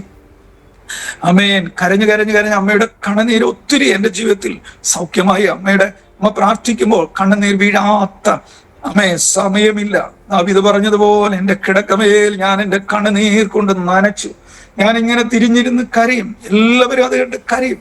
വരുന്നവർ ആമേൻ കരമുയർത്തി പ്രാർത്ഥിക്കും. അവരൊക്കെ ഞാൻ ഓർക്കുന്നു. അവരൊക്കെ ദൈവം അനുഗ്രഹിക്കട്ടെ. ആമേൻ. അന്ന് പ്രാർത്ഥിച്ച പലരും ഇന്ന് ഈ ഭൂലോകത്തിലില്ല. പക്ഷേ പ്രതീക്ഷയ്ക്ക് വകയില്ലാത്ത എന്നെ കർത്താവ് പ്രാർത്ഥന കേട്ട് ഇന്നും ഭൂമിയെ നിലനിർത്തി. ആ ദൈവത്തിന് ഞാൻ ഒത്തിരി സ്തോത്രവും നന്ദിയും കരകയറ്റുന്നു. ഹല്ലേലൂയ. അങ്ങനെ പ്ലാസ്റ്റർ ഇട്ടു, ഭവനത്തിൽ വന്നു. ഒരു വാഴപ്പിണ്ടി കിടക്കും പോലെ അങ്ങോട്ട് തിരിച്ചാൽ അങ്ങോട്ട്, ഇങ്ങോട്ട് തിരിച്ചാൽ ഇങ്ങോട്ട്. അവിടെയും ഡോക്ടറുടെ ടൈം 3 മാസം മാത്രമാണ്, എല്ലാവരും 3 മാസമാണ്. പക്ഷേ വിശ്വാസം കൈവെടിയാതെ സഭയ്ക്ക് മാത്രം ഒരു പ്രതീക്ഷയുണ്ട്. മരിച്ച നാറ്റം വച്ച ലാസറിനെ ഉയർപ്പിച്ച യേശു ഈ മകനെ, എന്നെ യേശു വിടുവിക്കുമെന്ന് സഭയ്ക്ക് ഉത്തമ വിശ്വാസവും പ്രതീക്ഷയുമുണ്ട്. അവർ കൈവിടാതെ പ്രാർത്ഥിക്കുമായിരുന്നു. അവർ പ്രാർത്ഥിച്ച അടുത്തൊരു മാസം ഇങ്ങനെ ബെഡില് ആയിരിക്കണം. അടുത്തൊരു മാസം കഴിയുമ്പോൾ തിരിച്ച് പ്ലാസ്റ്റർ എടുക്കാനായിട്ട് ട്രിവാൻഡ്രത്തേക്ക് പോകണമെന്ന് പറഞ്ഞു. അപ്പോ ഡോക്ടർ പറഞ്ഞു, മറ്റൊന്നും ഇതില് സാധ്യതകളില്ലല്ലോ. പക്ഷേ എല്ലാ ദിവസവും എൻ്റെ ഭവനത്തിൽ വന്ന് ദൈവദാസനും ആമേൻ പാസ്റ്റർ ആൻഡി, കുടുംബം, സഭാ അംഗങ്ങൾ എല്ലാവരും വന്ന് പ്രാർത്ഥിക്കും. ഈ 1 മാസവും ഇടവിടാതെ പ്രാർത്ഥിക്കുമ്പോൾ ചില ദിവസങ്ങൾ കഴിഞ്ഞപ്പോൾ ചലനശേഷി നഷ്ടപ്പെട്ട എൻ്റെ കാലിന്റെ വിരൽ ജസ്റ്റ് ചലിക്കാൻ തുടങ്ങി. ആമേൻ. കാൽ വിരലുകൾ ഒന്ന് അനങ്ങാൻ തുടങ്ങി. 2 കാലുകളുടെയും വിരലുകൾ ജസ്റ്റ് അനങ്ങിയപ്പോ ആമേൻ, എല്ലാവർക്കും പ്രതീക്ഷയ്ക്ക് വകയായി. യേശു തൊട്ടു, സൗഖ്യമാക്കി. അങ്ങനെ മരണമല്ല, ഇവിടെ ഒരു പുതിയ നിത്യ ജീവനിലേക്കാണ് ഈ മകൻ പോകുന്നതെന്ന് സഭയ്ക്ക് ബോധ്യമായി. എന്റെ പാസ്റ്ററെ, കൃപയാൽ സഭ വീണ്ടും പ്രാർത്ഥിച്ചു കൊണ്ടിരുന്നു. ഞാന് ഹോസ്പിറ്റലിൽ കടന്നു പോകുവാൻ ഏകദേശം 30 ദിവസത്തോളം ആകാറായി. 20 ദിവസം കഴിഞ്ഞപ്പോ അമ്മയോട് ഞാൻ പറഞ്ഞു, എന്നെ ഒന്ന് നിവർത്തിയിരുത്താവോ? അവർ ജസ്റ്റ് ഒന്ന് ഇരുത്തി. ഈ പ്ലാസ്റ്റർ ഇട്ടുകൊണ്ട് തന്നെ എൻ്റെ പാദം നിലത്ത് ഞാൻ പരീക്ഷണാർത്ഥം ഒന്ന് ചവിട്ടിയപ്പോ എൻ്റെ ബോഡി, എനിക്ക് മനസ്സിലായി ഈ കാലയിൽ നിൽക്കുന്നുണ്ട്. യേശു എന്നെ വിടുവിച്ചു. എൻ്റെ വിശ്വാസം വർദ്ധിച്ചു, സഭയുടെ വിശ്വാസം വർദ്ധിച്ചു. അടുത്ത പ്ലാസ്റ്റർ എടുക്കാനായിട്ട് ഹോസ്പിറ്റലിൽ കടന്നു പോയപ്പോ ഞാൻ ഇങ്ങനെ ചെയറില് എന്നെ ഇങ്ങനെ പിടിച്ച് ചാരി ഇരുത്തിയിരിക്കുക 2 പേരുടെ സഹായത്തോടെ. അപ്പോ ഡോക്ടർ എന്നെ ഒന്ന് അടിമുടി നോക്കിയിട്ട് ചോദിച്ചു, എന്താ ഇയാൾക്ക് പറ്റിയത്, എന്താ സംഭവിച്ചത്? ഞാൻ അവിടെ നിന്ന് വാവിട്ട് വിളിച്ചു പറഞ്ഞു, യേശുവിൽ ഞാൻ വിശ്വസിച്ചു, യേശു എന്നെ സൗഖ്യമാക്കി. അവർ പറഞ്ഞു, മെഡിക്കൽ സയൻസിൽ ഇല്ലാത്ത ഈ നട്ടൽ ഇങ്ങനെ പൊട്ടി മാറി നിന്ന് കാലുകൾ തളർന്ന ഒരു വ്യക്തി ആമേൻ ആദ്യമായിട്ടാണ് ഇത്തരത്തിൽ ഒരു വിടുതലിലേക്ക് വരുന്നത്. ഞാൻ അവിടെ ദൈവത്തെ മഹത്വപ്പെടുത്തി. യേശു എന്നെ സൗഖ്യമാക്കിയെന്ന് ഞാൻ ഹോസ്പിറ്റലിൽ നിന്ന് ആമേൻ മുടന്തൻ തുള്ളിയും ചാടിയും ദൈവത്തെ ആരാധിച്ചതുപോലെ പ്രാർത്ഥിച്ചതുപോലെ ഞാൻ ഹൃദയത്തിൽ ആനന്ദത്തോടെ ദൈവത്തെ സ്തുതിച്ചു. അത് കഴിഞ്ഞ പ്ലാസ്റ്റർ വീട്ടിലേക്ക് വന്നു. എന്നെ എൻ്റെ സഹോദരൻ ആമേൻ കൂടെ ഒരു സഹോദരനും കൂടെ കയ്യിലെടുത്തൊരു കുഞ്ഞിനെ പോലെ ആരാധനാലയത്തിൽ ഒരു ചെയറിൽ കൊണ്ട് ഇരുത്തിയിട്ട് എനിക്ക് പിന്നെ ആ ഏക വാഞ്ച ലോകത്തിലുള്ള ഒന്നുമല്ല ആമേ, ലോകത്തിൽ എല്ലാത്തിൻ്റെയും പുറകെ പോയപ്പോൾ എല്ലാം കൈവിടപ്പെട്ട ആ ഒരു വലിയ കഷ്ടതയുടെ ആമേ അനർത്ഥത്തിന്റെ അപകടത്തിന്റെ വേളയിൽ കൈത്താങ്ങി നിലനിർത്തുവാൻ സഹായിച്ച കർത്താവ് മാത്രം മതി എന്ന് ഉള്ളിൽ ആമേൻ വീണ്ടും വളരെ ആത്മീയ സന്തോഷം വർദ്ധിച്ചു. അവിടെ നിന്ന് പ്ലാസ്റ്റർ ഇട്ട് വന്നപ്പോ ഞാൻ പാസ്റ്ററോട് പറയും, പാസ്റ്ററെ എനിക്ക് സ്നാനപ്പെടണം. പാസ്റ്റർ പറഞ്ഞു, എങ്ങനെയാ കാലുകൾ ഊന്നി നിലത്ത് നന്നായിട്ട് നടക്കാൻ കഴിയാത്ത ഒരാളെ സമുദ്രത്തിൽ മുക്കി കൊണ്ടുപോയി സ്നാനപ്പെടുത്തുന്നത്? ചില മാസങ്ങൾ കൂടെ വെയിറ്റ് ചെയ്യാൻ പറഞ്ഞു. വളരെ പെട്ടെന്ന് കർത്താവ് എന്നെ നടക്കാൻ വടിയൂന്നി അടുത്ത് ഞാൻ സ്വയമായിട്ട് നടക്കുവാൻ ദൈവം എനിക്ക് കൃപ ചെയ്തു, സൗഖ്യം നൽകി, ഭാഗ്യം നൽകി. തുടർന്ന് ഞാൻ സഭയുടെ ഒരു നല്ല അംഗമായി അവിടെ നിന്ന് ദൈവസഭയ്ക്ക് വേണ്ടി ഏറെ സഹായിക്കുവാനും കൈത്താങ്ങുവാനും തുടർന്ന് ബൈബിൾ കോളേജിൽ പഠിക്കുവാനും 3 വർഷം. അത് കഴിഞ്ഞ് ആമേൻ ബൈബിൾ കോളേജിൽ പഠിക്കുന്നതിന് മുൻപ് എന്നെ സ്നാനപ്പെടുന്നത് എന്നെ 2 സഹോദരന്മാർ കൈക്ക് പിടിച്ച് കൊണ്ടുപോയി പിതാവിന്റെയും പുത്രന്റെയും പരിശുദ്ധാത്മാവിന്റെയും നാമത്തിൽ മുഴുകൽ സ്നാനം ഏൽക്കുവാനും ദൈവം സഹായിച്ചു. അന്ന് തൊട്ട് എൻ്റെ ഉള്ളിൽ ഒരു വിശ്വാസം, എൻ്റെ ഉള്ളിലുണ്ടായ ഒരു ആത്മീയ സന്തോഷം, ഇനി ഞാൻ എന്ത് രോഗവ്യാധിയിൽ മരിച്ചാലും ഞാൻ സ്വർഗത്തിൽ ഉണ്ടാകും എന്നൊരു ഏക പ്രത്യാശ എൻ്റെ ഉള്ളിലായി. അന്ന് മുതൽ യേശുവിന്റെ നാമത്തിൽ, യേശുവിന്റെ നാമ മഹത്വത്തിനു വേണ്ടി ഞങ്ങൾ ദൈവസഭയിലും ദേശത്തിലും ഒക്കെ പ്രവർത്തിച്ചു വരുവാൻ ദൈവം സഹായിച്ചു. അത് കഴിഞ്ഞിട്ട് ഞാൻ ഗൾഫിലേക്ക് പോകാൻ ദൈവം എനിക്കൊരു അവസരം ഒരുക്കി. അവിടെ ഒരു കമ്പനിയിൽ ജോലി ചെയ്തു. കേൾക്കണമേ, ലോകം കൈവിടപ്പെട്ടപ്പോൾ മരിച്ചു പോകുമെന്ന് പറഞ്ഞ ഒരു മനുഷ്യന് ദൈവം സൗഖ്യം കൊടുക്കുക മാത്രമല്ല, അവന് ലോകരാജ്യങ്ങളിൽ മറ്റു വിദേശ രാജ്യങ്ങളിൽ കൊണ്ടുപോയി അവിടെ ഒരു ജോലി നൽകി. അത് കഴിഞ്ഞ് ഭവനത്തിലേക്ക് തിരിച്ചു വന്നു. അപ്പൊ ഞങ്ങൾ ട്രിവാൻഡ്രത്താണ് താമസിക്കുന്നത്. അങ്ങനെ നിൽക്കുമ്പോൾ ഞാൻ ഒരു വലിയ ബിസിനസ്സിലേക്ക് ചെന്നുപെട്ടു. ബിസിനസ് വളരെ നഷ്ടത്തിലേക്ക് വന്നു 2011 കാലഘട്ടത്തിൽ. അവിടെയും എനിക്ക് പിടിച്ചു നിൽക്കാൻ കഴിയാത്തതുപോലത്തെ ഒരു സാമ്പത്തിക പ്രതിസന്ധി നേരിട്ടു. ഞങ്ങൾ ആ ബിസിനസ്സിൽ ഞാനുണ്ടായിരുന്നു, എൻ്റെ ബ്രദർ ഉണ്ടായിരുന്നു, ഞങ്ങളെല്ലാം ഒത്തിരി പ്രതിസന്ധികളിൽ കൂടെ കടന്നുപോയി. നല്ലൊരു വലിയൊരു എമൗണ്ടിന് ഞങ്ങൾ അത് ബിസിനസ്സിൽ പരാജയപ്പെട്ടു. പക്ഷെ എൻ്റെ കൂടെ എനിക്കുണ്ടായിരുന്ന ബാധ്യതകൾക്ക് അതിനേക്കാൾ ചെറിയ തുകയുള്ളവരിൽ പലരും ആ സമയത്ത് ആത്മഹത്യ ചെയ്തു. അവിടെ കർത്താവ് കൃപയാൽ നിർത്തി. അത് കഴിഞ്ഞ് ആ ബാധ്യതകളൊക്കെ മുൻപിൽ നിൽക്കുമ്പോൾ ഞങ്ങൾ പാർക്കുന്ന ഭവനം ജപ്തി ചെയ്യാനുള്ള എല്ലാം സംവിധാനങ്ങൾ വന്നു. എങ്കിലും ആരാധന കുറയാതെ, ഒരു ആരാധന പോലും കുറയാതെ, ദൈവത്തോടുള്ള വിശ്വാസം വർദ്ധിച്ചതല്ലാണ്ട് ഒരല്പം പോലും കുറയാനിടയായില്ല. ദൈവം നന്മയ്ക്കല്ലാതെ തിന്മയ്ക്കായി ഒന്നും ചെയ്യുകയില്ല എന്നുള്ള വിശ്വാസം. കാരണം എനിക്കറിയാം, എന്നെ വിടിവിച്ച യേശു ഇന്നും ജീവിക്കുന്നു. എത്ര വലിയ പ്രതിസന്ധി വന്നാലും, എത്ര വലിയ തീച്ചൂള വന്നാലും, എത്ര വലിയ സിംഹത്തിന്റെ ഗുഹയിലേക്ക് ഇറങ്ങിപ്പോയാലും, എത്ര വലിയ യോർദാൻ ഉയർന്നാലും, എത്ര ആഴമേറിയ ചെങ്കടൽ മുൻപിൽ നിന്നാലും അതിനപ്പുറം വിടുതലിലേക്ക് നടത്താൻ കഴിയുന്ന ഒരു യേശു ജീവിതത്തിൽ ഉണ്ടെന്ന് വ്യക്തമായൊരു വിശ്വാസം ഉണ്ടായിരുന്നു. അങ്ങനെ കടത്തിന്റെ മധ്യത്തിൽ ട്രിവാൻഡ്രത്തായിരിക്കുമ്പോൾ അവിടെ നിൽക്കാനാകാത്ത ഒരു വലിയ സിറ്റുവേഷനിലേക്ക് വന്നു. അവിടുന്ന് ഞാൻ തിരുവല്ലയിലേക്ക് വന്നു. തിരുവല്ലയിലേക്ക് വരുമ്പോൾ ആരെയും എനിക്കൊരു മുൻപരിചയമോ ഒന്നുമില്ല. പക്ഷെ ഒന്നറിയാം, യേശുവിനെ അറിയാം. ഞാനിവിടെ തിരുവനന്തപുരം വിട്ട് തിരുവല്ലയിൽ വന്നു. എനിക്കൊരു റൂം കിട്ടിയ ഒരു ജോലിയോടുള്ള ബന്ധത്തിൽ അവിടെ നിൽക്കുമ്പോൾ ഞാൻ അവിടെ ഉള്ളവരോടൊക്കെ അന്വേഷിക്കാൻ തുടങ്ങി. ഇവിടെ എവിടെയെങ്കിലും ചർച്ച ഉണ്ടോ എന്ന് ചോദിക്കുവാൻ തുടങ്ങി. ഒരാഴ്ച അവിടെ റൂമിലിരുന്ന് പ്രാർത്ഥിച്ചു. പിറ്റേ ആഴ്ചയായപ്പോൾ ഞാൻ താമസിച്ച റൂമിന് അരികിൽ തന്നെ തിരുവല്ലയിൽ അഡോണ വർഷിപ്പ് സെന്റർ എന്ന് പറയുന്ന ഒരു കൂട്ടായ്മയിലെ പാസ്റ്റർ ഫാമിലിയായിട്ട് താമസിക്കുന്നുണ്ട്. ആ പാസ്റ്ററെ കൂടെയുള്ള കൂട്ടുകാരൻ, മുൻപരിചയത്തിലുള്ളവർ, നേരത്തെ ഇവിടെ ഉണ്ടായിരുന്നവർ കൊണ്ടുവന്ന് കാണിച്ചു. പാസ്റ്റർ എബി തോമസ് എന്ന് പറയുന്ന കൊട്ടാരക്കരയുള്ള ദൈവദാസൻ തിരുവല്ലയിൽ ഒരു അഡോണ വർഷിപ്പ് മിനിസ്ട്രി ചെയ്തു വരുന്നു. ദൈവത്തോടൊപ്പം നിന്ന് പ്രവർത്തിപ്പാൻ ദൈവം സഹായിച്ചു. ഏകദേശം ഒരു 4 വർഷം അവിടെ നിന്ന് പ്രവർത്തിക്കുകയും തുടർന്ന് അവിടുന്ന് മറ്റൊരു സ്ഥലത്തേക്ക് മാറുമ്പോൾ, ഈ തിരുവല്ല തന്നെ വള്ളംകുളം ഭാഗത്തേക്ക് മാറുമ്പോൾ ഞങ്ങളിവിടെ വന്നു. വീട്ടിൽ ഞങ്ങൾ പിന്നെ കുറച്ച് നാളുകൾ സഭായോഗമൊക്കെ നടത്തി വരികയുണ്ടായി. കുറച്ച് ആത്മാക്കളൊക്കെ വരുന്നൊരു സിറ്റുവേഷനിലേക്ക് വന്നെങ്കിലും തൊട്ടടുത്ത് കുറച്ച് അല്പ അകലത്തിൽ ഒരു ചർച്ച അവിടെ ഉള്ളത് കൊണ്ട് ഞങ്ങൾ പിന്നെ അവിടെ പ്രവർത്തിക്കാൻ മുതിർന്നില്ല. അവിടെ നിന്ന് പിന്നെയും ഞങ്ങൾ ഒരു ചർച്ചിനോട് ചേർന്ന് നിൽക്കാൻ താല്പര്യപ്പെടുകയും ഇപ്പൊ ഞങ്ങൾ നിൽക്കുന്നത് IPC താബോർ വള്ളംകുളം ചർച്ചിലാണ്. കൃപയാൽ അനുഗ്രഹീതമായ നിലയിൽ ആത്മീയ കൂട്ടായ്മകളിൽ ദൈവസഭയിൽ ചുമല് കൊടുത്തു വരുന്നു. ദൈവം അനുഗ്രഹിക്കുന്നു. ഞാൻ പറഞ്ഞതുപോലെ തിരുവല്ലയിൽ വരാനുണ്ടായ കാരണം തന്നെ ഈ പറഞ്ഞതുപോലെ നിലനിൽപ്പില്ലാത്ത ജീവിതത്തിലെ ഒത്തിരി പ്രതിസന്ധികൾ നിറഞ്ഞപ്പോൾ അവിടെയും യേശുവിൽ കൂടുതൽ ആശ്രയിക്കുവാനും യേശുവിനോട് ചേർന്ന് നടക്കാനൊക്കെ ഒരു അവസരം എന്നാണ് എനിക്ക് പറയാൻ കഴിയും. വിശ്വാസം കൈവിടപ്പെടാതെ നിൽക്കുവാൻ കർത്താവ് കൃപയാൽ സഹായിച്ചു. ഇവിടെ വന്നു ഞങ്ങൾ ജോലി ചെയ്യുകയും തുടർന്ന് ഞങ്ങൾ ട്രിവാൻഡ്രത്ത് കുറച്ച് സ്ഥലമുണ്ടായിരുന്നു. അത് മാതാപിതാക്കൾക്കൊക്കെ അവരുടെ കഷ്ടതയിൽ കൂടെ സമ്പാദിച്ചു തന്നതുകൊണ്ട് നമ്മൾ വരുത്തിവെച്ച കടം അത് നമ്മൾ തന്നെ തീർക്കണം എന്ന് പ്രാരംഭത്തിൽ അവരുടെ ഭാഗത്തു നിന്നൊക്കെ ഒരു നിർദ്ദേശം വന്നെങ്കിലും അവസാനമായപ്പോ അവർ പറഞ്ഞു, ഇതൊന്ന് കൊടുത്ത് കടം തീർത്ത് മനസ്സ് സ്വസ്ഥമായി ജീവിക്കുക, ദൈവത്തെ പ്രാർത്ഥിച്ച്. അങ്ങനെ അവരുടെ അനുമതിയോടുകൂടി അത് വിൽക്കുവാനിടയായി തീർന്നു. വിറ്റ് കടങ്ങൾ ഏകദേശം തീർന്നു. പിന്നെ സ്വസ്ഥമായി.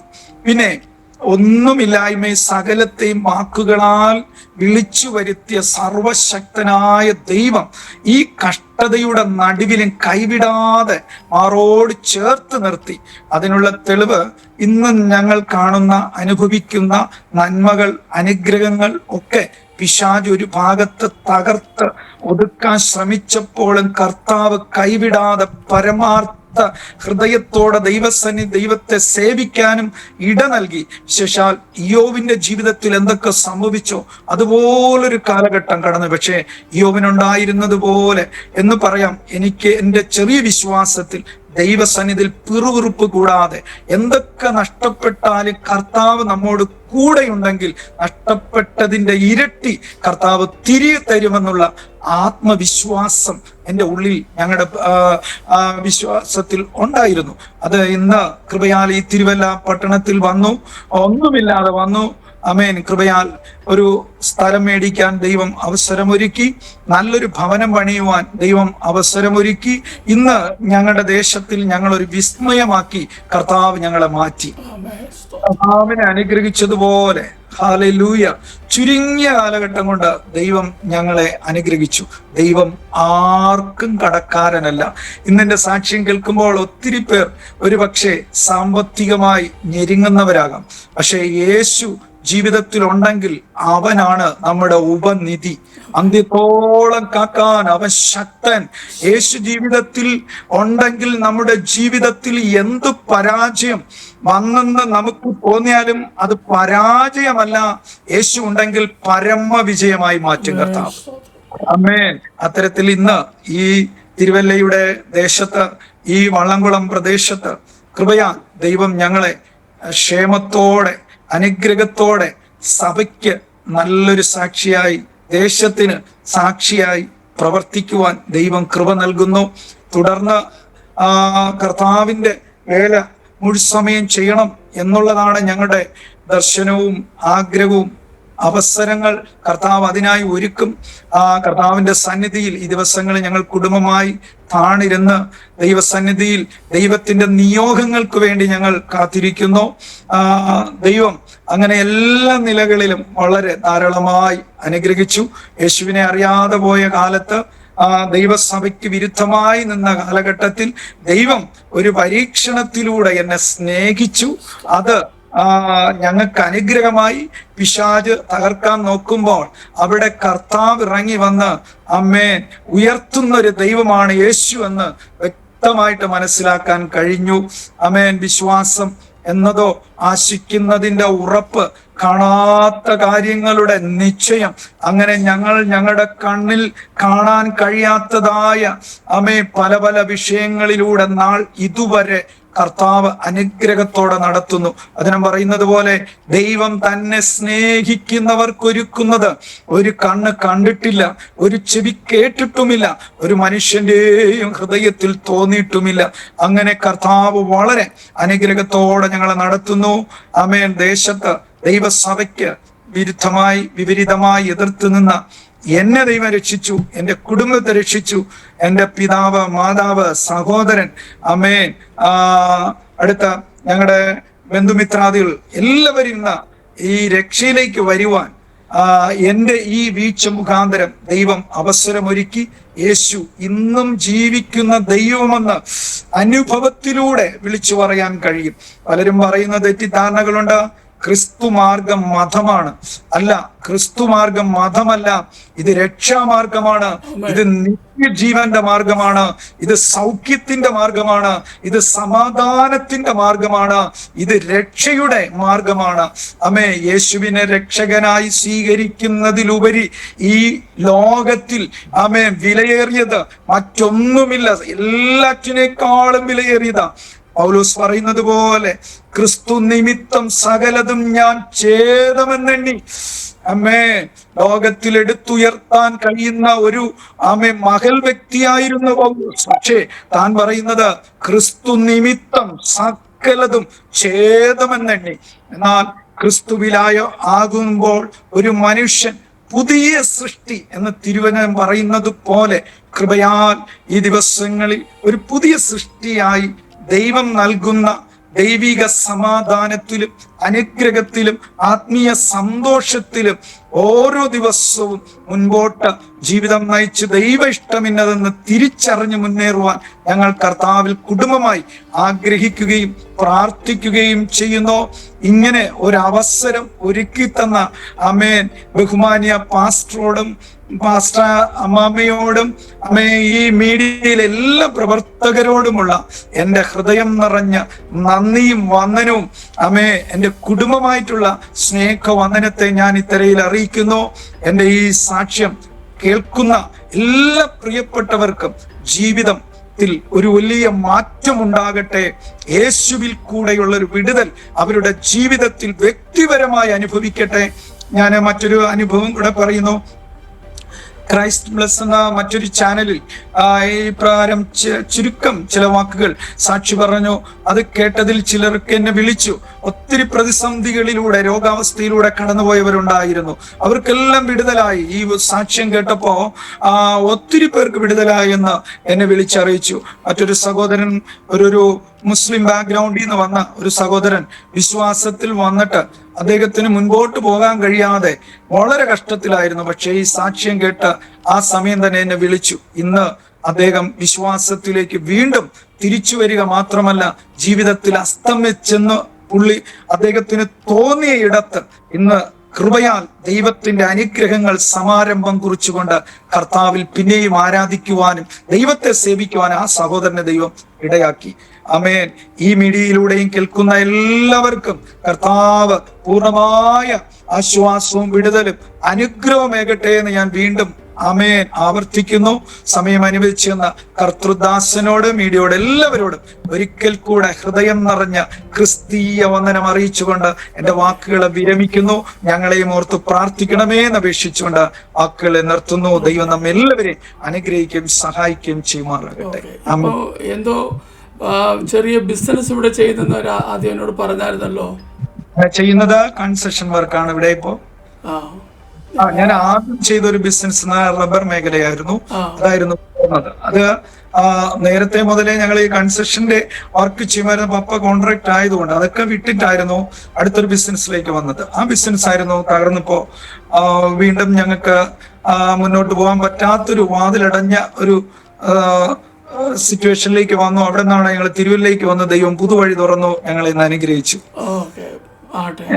കർത്താവ് ധാരാളമായി സഹായിക്കട്ടെ. ഒരുവനെ ക്രിസ്തുവിലേക്ക് നടത്തുവാൻ ദൈവത്തിന് പ്ലാനുകളും പദ്ധതികളും ഉണ്ടെങ്കിൽ ഏത് വിധേനയായാലും കർത്താവ് അവങ്കിലേക്ക് നടത്തപ്പെടുവാനായിട്ട് ഇടയായിത്തീരും. ജീവിതത്തിൽ ഒരു പ്രത്യേക അനുഭവങ്ങളിലൂടെ ദൈവം നടത്തി ദൈവത്തിലേക്ക് കൊണ്ടുവരുവാൻ ഒരു വലിയ കാത്തോലിക് ബാക്ക്ഗ്രൗണ്ടിൽ നിന്ന് ക്രിസ്തുവിനെ അറിയുവാൻ, രക്ഷിതാവിനെ അറിയുവാൻ ദൈവം മുഖാന്തരം ഒരുക്കി ഇന്നൊരു ക്രിസ്തു ഭക്തനായി ദൈവസഭയ്ക്ക് ഒരു അനുഗ്രഹിക്കപ്പെട്ടവനായി അനുഗ്രഹിക്കപ്പെട്ട കുടുംബമായി ആ പ്രദേശത്തെ കർത്താവ് പിന്നെയും നിലനിർത്തട്ടെ. Praise the Lord. ഒരു വാക്ക് ദൈവസന്നിധിയിൽ പ്രാർത്ഥിക്കാം. Praise the Lord. പ്രാർത്ഥിച്ചായിട്ട് ഒരു വാക്ക്. സ്നേഹവനായ ദൈവമേ, ഞങ്ങളുടെ സ്വർഗീയ നല്ല പിതാവേ, അനുഗ്രഹമാർന്ന ഈ നല്ല സമയത്തെ ഓർത്ത് കർത്താവിന് സ്തോത്രം ചെയ്യുന്നു. കൃപയാൽ ഞങ്ങൾക്ക് ഇപ്രകാരം ലോകൈക രക്ഷകൻ യേശു കർത്താവ് വ്യക്തിപരമായി ജീവിതത്തിൽ ചെയ്ത അത്ഭുത വിടുതലുകളെ പങ്കുവെക്കുവാൻ ഇങ്ങനെ ഒരു അവസരം മീഡിയയിലൂടെ കർത്താവ് തന്നതിനായി സ്തോത്രം ചെയ്യുന്നു. ഇതിന് മുഖാന്തരമായി തീർന്ന കർത്താവെ, കർത്തൃദാസനായി പ്രവർത്തനങ്ങൾക്കായി പ്രിയപ്പെട്ടവർക്കായി പ്രാർത്ഥിക്കുന്നു. ആമേൻ. ജനലക്ഷങ്ങൾക്ക് ഈ മീഡിയയിലൂടെയുള്ള കർത്താവിന്റെ ശുശ്രൂഷ മുഖാന്തരം ജനലക്ഷങ്ങളുടെ ആത്മരക്ഷയ്ക്കും അനുഗ്രഹത്തിനും സൗഖ്യത്തിനും വിടുതലിനും കർത്താവ് ഇടയാക്കാൻ പോകുന്നതോർത്ത് ഇടയാക്കുന്നതിനായി സ്തോത്രം ചെയ്യുന്നു. തുടർന്നും ധന്യനായ കർത്താവിന്റെ മഹത്വമേറിയ സാന്നിധ്യം ഞങ്ങളോട് കൂടെ ഇരിക്കും, അനുഗ്രഹിക്കും. പ്രാർത്ഥന കേട്ടതുകൊണ്ട് സ്തോത്രം. യേശുവിൻ നാമത്തിൽ തന്നെ. ധാരാളമായി അനുഗ്രഹിക്കട്ടെ.